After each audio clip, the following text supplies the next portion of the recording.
দর্শকরা প্রথমে সবাইকে জানাই খুলনাম খুলনাতে স্বাগত।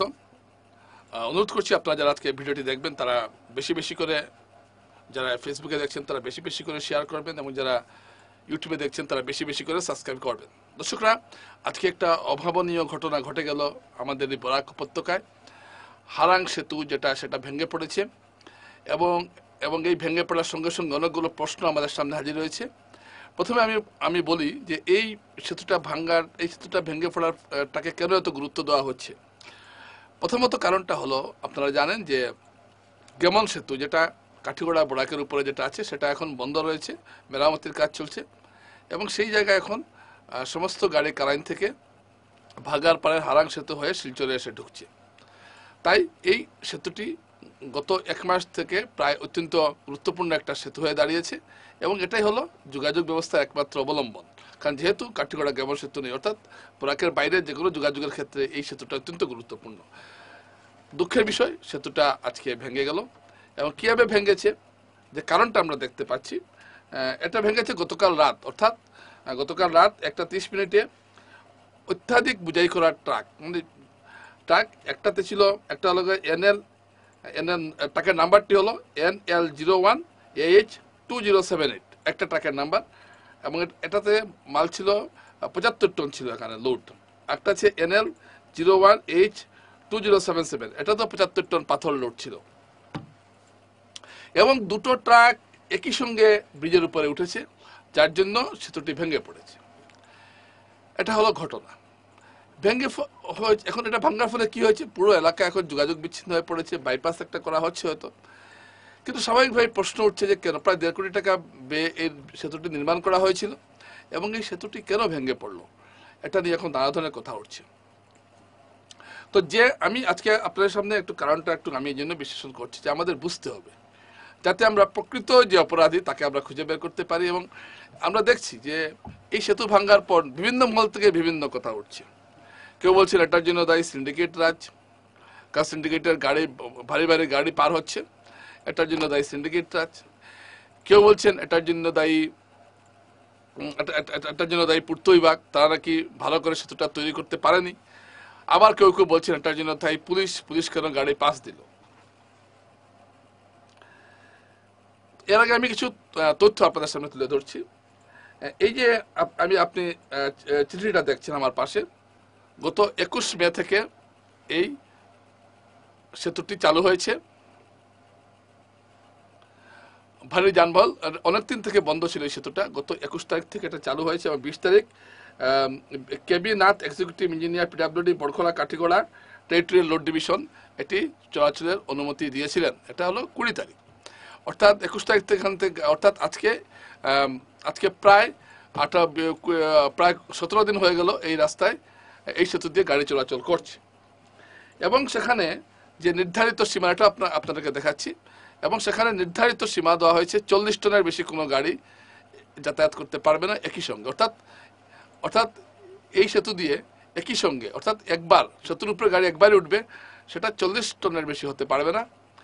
কিন্তু এখানে কি হয়েছে, 75 টনের দুটো গাড়ি তোলা হয়েছে একই সঙ্গে এবং যার জন্য সেতুটি ভেঙে পড়েছে।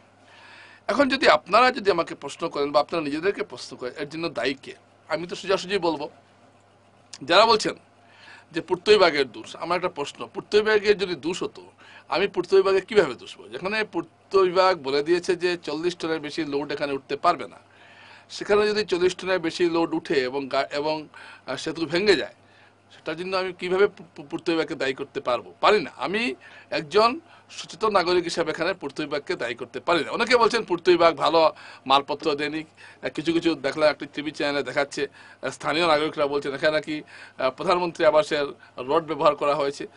দেখুন, এইগুলো কথার কোনো অর্থ নেই। কেন নেই? কারণ গত কয়েকদিন থেকে গাড়ি এখানে চলাচল করছে এবং পূর্ত বিভাগে যে নির্ধারিত যে লোড দিয়েছে তার থেকে বেশি লোড যদি ভাঙে তো সেটার দায়িত্ব পূর্ত বিভাগ নিতে পারে না। এখন ডাক্তার যদি বলে দেখুন আপনি রুগীকে এই জিনিস খাওয়াবেন, এর বেশি খাওয়াবেন না বা এই ওষুধটা দেবেন, রুগী সুস্থ থাকবে, ডাক্তার আবার দেখবে। এখন যদি আপনি ডাক্তার যে ওষুধ দিয়েছে তার থেকে বেশি ওষুধ খাইয়ে দেন তো রুগী মারা যাবে।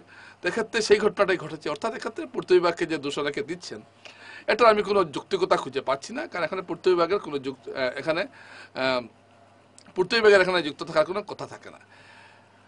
আরেক দল বলছেন এটা সিন্ডিকেটের কারবার। সিন্ডিকেট যে বরাকে চলে আমরা জানি, প্রতি রাতে 100 ট্রাক পার হচ্ছে, এই সেতু দিয়েও পার হয়েছে, আগে অন্য সেতু দিয়েও পার হয়েছে। এখন এই পার হওয়ার জন্যই সেতু ভেঙে গেছে। এটাও এটা যদি বলতে হয় তাহলে অনেক সেতুই তো আছে বরাক উপত্যকায়। তো এই যুক্তিটাও সিন্ডিকেট যাচ্ছে, এই পাথরগুলো নাকি পাথর সিন্ডিকেটের গাড়ি ছিল। আমার কথা হলো সিন্ডিকেটের গাড়ি হোক, যে গাড়ি হোক, কোনো মহাপুরুষের গাড়ি হোক কি মহাচুরের গাড়ি হোক, গাড়ি 40 টনের বেশি লোড নিতে পারবে না এই সেতু। সেখানে 40 এখন ধরুন কোনো মহাপুরুষের গাড়ি এলো 75 টন লোড নিয়ে, তখন তো সেতু ভাঙবে, মহাপুরুষের গাড়ি হলেও ভাঙবে। ঠিক একইভাবে মহাচুরের গাড়ি আসলো 75 টন লোড নিয়ে, তাতেও ভাঙবে। এখন যদি কোনো চুরের গাড়ি যদি 30 টন নিয়ে আসে, সেতু ভাঙবে না। তো এখানে সিন্ডিকেট, সৎ অসৎ এসবের প্রশ্ন নয়, প্রশ্ন হলো এখানে কিভাবে এই সেতুতে 40 টনের বেশি গাড়ি উঠে গেল, তাও আবার ডবল ওজনের, তাও আবার দুটো গাড়ি একসঙ্গে। এটা হলো সবথেকে বড় প্রশ্ন। এই দায়ভারটা কে নেবে? থানার যে হিসাবটা আমরা পেয়েছি, থানার হিসাব বলছে NL01 AH 2078 এখানে ছিল 38.80 টন, এবং NL01 AH 2077 এখানে ছিল 39.40। এখন প্রশ্ন হলো এই যে গাড়ি মাপার কোন কোন যুক্তিতে এখানে গাড়িতে পুলিশ এখানে ছাড় দিল? পুলিশ যদি বলে আমরা দেখেছি এই ছিল ওজন, তাহলে এই ছিল, পুলিশের কি কোনো মাপার কোনো কিছু ছিল? এখানে সামনেই ছিল থানা, একটা পুলিশ ফাঁড়ি, সেখানে মাপার কি কিছু ছিল না ছিল না? আন্তাজে তারা লিখে দিলেন যে এতটা টন গেছে। আমি ভাবছি, আমি এটা বলছি না যে পুলিশ, অনেক সময় পুলিশ খেয়াল করে না, চলে যায়, এটা হতে পারে, বা টোটাল পুরো ব্যাপারটার সঙ্গে একটা যোগসাযোগ থাকে। কিন্তু এখানে একটা বিরাট গাফিলতি হয়েছে, যার জন্য এই গাড়িটা উঠেছে। আমরা জানি এখানে সবাই নেতা মন্ত্রী সবাই দৌড়ে গেছেন এখানে, এবং হারাঙ্গে কি হয়েছে না হয়েছে এটা নিয়ে বিস্তারিত কথা উঠছে। কিন্তু মুদ্রা কথা হলো যে কেন এখানে ডবল লোডের বেশি লোডের গাড়ি উঠবে, এটা দেখার দায়িত্ব ছিল পুলিশের। পুলিশ কেন তার দায়িত্ব পালন করলো না? তাই প্রথম কালপিট এখানে হবে সেখানে যে পুলিশ ফাঁড়ির যারা দায়িত্বে ছিলেন সেই সময়ে, তাদের জবাবদিহি করতে হবে কেন এটা ঘটেছে।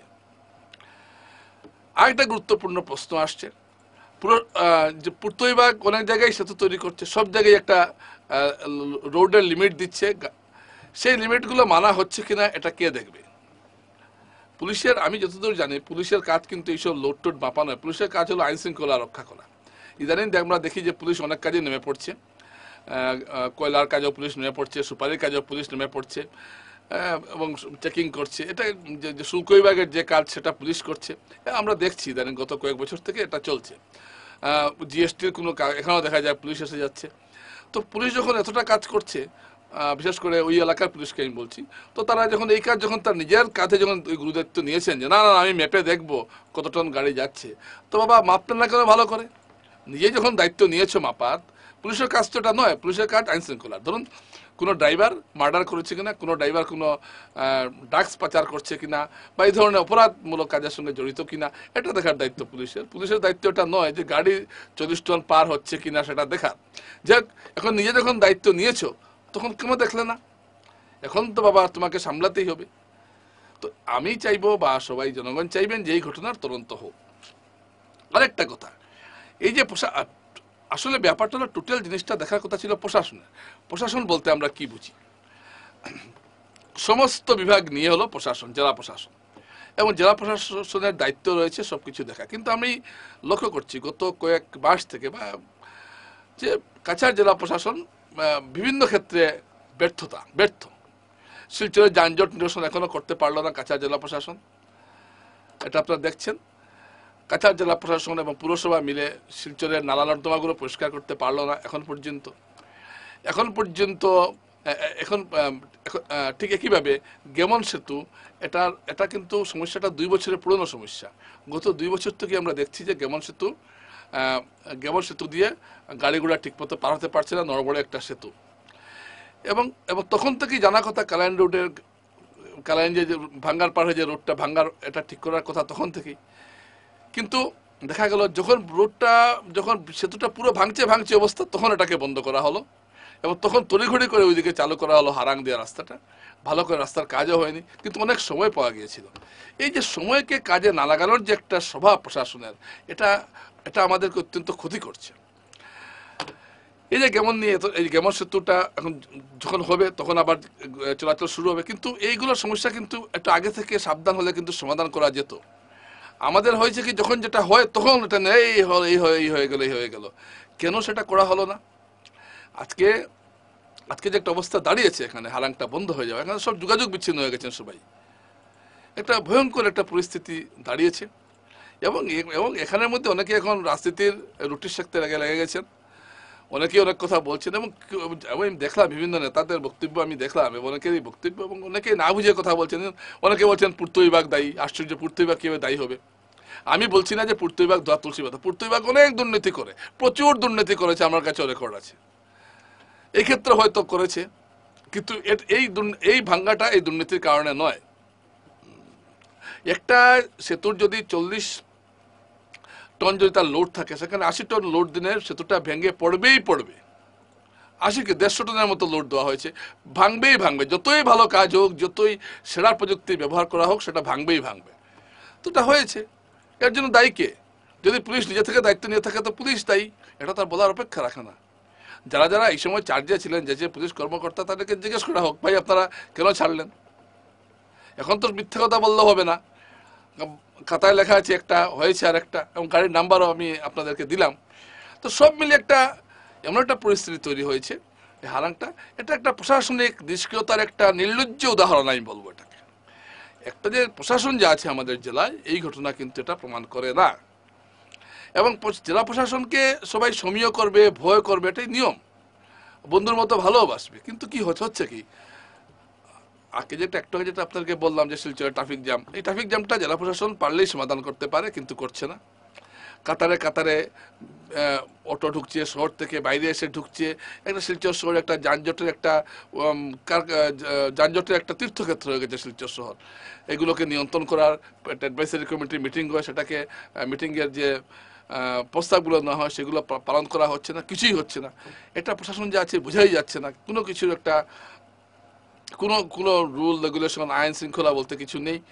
এটা মানে কি বলবো, এইভাবে একটা প্রশাসন চলতে পারে? আপনারা জানেন যে এটা একটা গুরুত্বপূর্ণ রাস্তা, এটা শুধু বরাকের জন্য না, এই মুহূর্তে সারা উত্তর পূর্বের জন্য একটা গুরুত্বপূর্ণ রাস্তা হলো এটা। এর সঙ্গে দেখুন মিজোরাম, মণিপুর, ত্রিপুরারও সংযোগ রয়েছে এই রাস্তা দিয়ে। কারণ এটা এমন একটা জায়গা, প্রতিটা জেলার সঙ্গে এটা একটা সারা রাজ্যের একটা উত্তর পূর্বে একটা গুরুত্বপূর্ণ একটা পয়েন্ট হলো এই যে হারাঙ্গের সেতুটা এই মুহূর্তে। এবং এটা ভেঙে ফোড়ার ফলে আমরা এখন অর্থনৈতিকভাবে অনেকটাই ক্ষতিগ্রস্ত হবে, এটা বলার অপেক্ষা রাখে না। এটাকে তাড়াতাড়ি কে মেরামত করা যায়, সেটা তো মেরামত করা হবে, কিন্তু মূল বিষয়টা থেকে যদি আমরা সরে যাই, আমরা যদি এখন পূর্ত বিভাগকে দোষারোপ করি, সিন্ডিকেট তো যা ক্ষতি করেছে বরাকের তো করছে, এটা তো বলার অপেক্ষা রাখে না। কিন্তু এর অর্থ এটা নয় যে এইটা সিন্ডিকেটের জন্য ভেঙেছে, এটা পূর্ত বিভাগের জন্য। এই দুটো কথা বলার অর্থ হলো, আপনি যারা মূল দোষী, যারা সেই সময় যারা দায়িত্বে ছিলেন লোড দেখার, তাদের আপনি তাদের দোষটা আপনি মাফ করে দিচ্ছেন, এটা হতে পারে না। প্রকৃত দোষী শাস্তি পাক, এটা সবাই চাইবে। এবং এবং এবং সিন্ডিকেটও যদি, সিন্ডিকেটে কতটা নিচ্ছে, কি নিচ্ছে আমরা জানি না। এবং সিন্ডিকেট যদি প্রতিদিন চলাচল করে, সেটাও কীভাবে ধরা না যাবে, এটাও একটা। এখন আমি মানলাম যে বিভিন্ন সিন্ডিকেট আছে, 100-200 গাড়ি চলাচল করছে, এখন এরা কতটা টন নিয়ে যাচ্ছে, কি টন নিয়ে যাচ্ছে, কে দেখবে? তো ঠিক আছে, এটা গুরুত্বপূর্ণ সেতু, সেটা দেখার জন্য কোনো একটা ব্যবস্থা করা হোক, এই দাবিটাও করা হোক। কিন্তু যারা এই দুটো গাড়িকে ছেড়েছেন, তারা ওজন দেখে ছেড়েছেন, তারা কেন ছাড়লেন? এই প্রশ্নটা কিন্তু এই মুহূর্তে অত্যন্ত গুরুত্বপূর্ণ। এবং কাছাড় জেলা প্রশাসনকে আরও সতর্ক হওয়ার প্রয়োজন রয়েছে। বিভিন্ন বিষয়ে আমরা দেখছি, যে কোনো কাজকে অতি দ্রুততার সঙ্গে শেষ করার যে একটা প্রবণতা, সেটা কিন্তু এই প্রশাসনের নেই। এই যে আমি কালও বলছি, আমি রাঙ্গির খালটা এখন আবার সাফাই টাফাই বন্ধ রয়েছে, শহরের খালগুলো, তারপরে আবার জল জমবে, এগুলো কার দেখার দায়িত্ব? প্রশাসনের। শিলচর শহরে যেখানে সেখানে পার্কিং চলছে, এটা কার দেখার দায়িত্ব? প্রশাসনের। যানজটের কথা বললাম একটু, সমস্ত ক্ষেত্রে যদি এভাবে যদি একটা নিষ্ক্রিয়তা আমরা দেখতে পাই, তাহলে মানুষ কার উপর ভরসা করবে? ঘটনা ঘটার পর আজকে অনেক নেতা গেছেন, অনেক নেতা ছুটে গেছেন ঘটনাস্থলে, এখন আর ছুটে গিয়ে কি হবে? সেতুটা তো ভেঙে দিলেনই বলবো আপনারা। কারণ আমরা এটার সাথে তৈরি হয়েছে, সেটা ঠিকমতো যাতায়াত করছে কিনা, লোডেড গাড়ি যাচ্ছে কিনা, সেটা দেখার একটা ব্যবস্থা রাখা উচিত ছিল। আমি যদি একটা সুন্দর বাড়ি বানাই, তো আমি বাড়িটাকে দেখাশোনার একটা ব্যবস্থা আমাকে করতে হবে। আমি জানি যে এটা একটা গুরুত্বপূর্ণ। ইতিমধ্যে পূর্ত বিভাগের পক্ষ থেকে একটি থানায় মামলা দায়ের করা হয়েছে এবং এই মামলায় এই পুরো ঘটনার বিবরণ দিয়ে একটা পূর্ত বিভাগে বলা হয়েছে যে তারা নির্ধারিত সময়ে বারে বারে তারা অবগত করেছেন, যে জনসমক্ষে অবগত করেছেন যে এই রাস্তায় এই সেতুতে 40 টনের বেশি যদি কোনো লোড যায় তা নিষিদ্ধ করেছেন, কিন্তু তারপর সেটা অমান্য করা হয়েছে। এ নিয়ে তারা থানায় একটা অভিযোগ জমা দিয়েছেন এবং যে ঘটনাটা ঘটেছে এই ঘটনার জন্য তারা একটা মামলা দায়ের করেছেন। আপনারা আমাদের পাশে আপনারা দেখে নিন মামলার কপিটা। আপনারা জানেন যে এটা গুরুত্বপূর্ণ একটা সেতু, এটাকে দেখাশোনা করতে হবে। যে যার যে ব্যবসা তো করবেন, সারা জীবনই করবেন। প্রশ্ন হলো সেতুটাকে রক্ষা করাটা তো উচিত ছিল, সেটা না করে সেতুটি ভেঙে দেওয়া হলো এবং ভাঙ্গার পর নানা ধরনের কথাবার্তা তোলা হচ্ছে যাতে মূল ইস্যুটাকে চাপা দেওয়া যায়। কোনো মূল ইস্যু এখানে নেই। ইস্যু একটাই যে ওভারলোড গাড়ি গেছে, ওভারলোড গাড়ি দেখার দায়িত্ব যার, তাকে জবাবদিহি করতে হবে, এটা মাথায় রাখতে হবে এবং তাকে দৃষ্টান্তমূলক শাস্তি দিতে হবে, যাতে ভবিষ্যতে কোনো সেতুতে ওভারলোড গাড়ি তোলার সময় কেউ 10 বার ভাবে। নমস্কার।